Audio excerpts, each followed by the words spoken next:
Morning. কালকে অনেক ঘোরাঘুরি সমস্ত কিছু গেল, দিয়ে আজকে উঠলাম।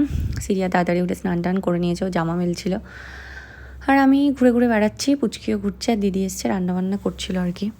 তারপরে আমি ভেবেছিলাম যে অফিসে এবারে খাওয়াবো না সিমাই, কিন্তু অফিস থেকে খবর এলো যে ওরা খাওয়া দাওয়া করবে, তাই জন্য একটুখানি সিমাই করলাম। আর দিদি এখনও রান্নাবান্না করছে। এরই মধ্যে চলে এলো আমার পার্সেল। মানে আমার তো আর পার্সেল শেষই হচ্ছে না।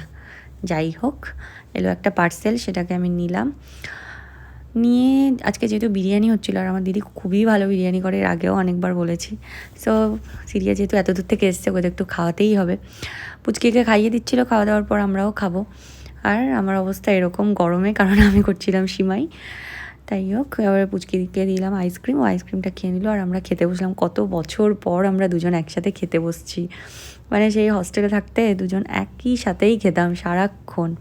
তারপর একটুখানি ঘুমিয়েছিলাম, ঘুম থেকে উঠে একটু রেডি হচ্ছিলাম, একটু বেরোবো বলে পুচকিকে নিয়ে। ওরও একটুখানি ঘোরার আছে, আর আমাদেরও দুটো একই রকম জামা কেনার। তো এই সমস্ত নিয়ে বেরোলাম আর কি। বেরিয়ে পুচকিকে একটা মিয়মরে কেক খাওয়ালাম, আর আমরাও একটুখানি কেনাকাটা করলাম যা যা রাত্রে লাগবে। তারপরে আবার একটু বাড়িও এসেছিলাম কেক ফেক রাখতে। তারপরে এসে আমি বললাম তাহলে একটুখানি তরমুজটা কাটি। ওই তরমুজ খেতে খেতে একটুখানি গল্প গুজব হলো।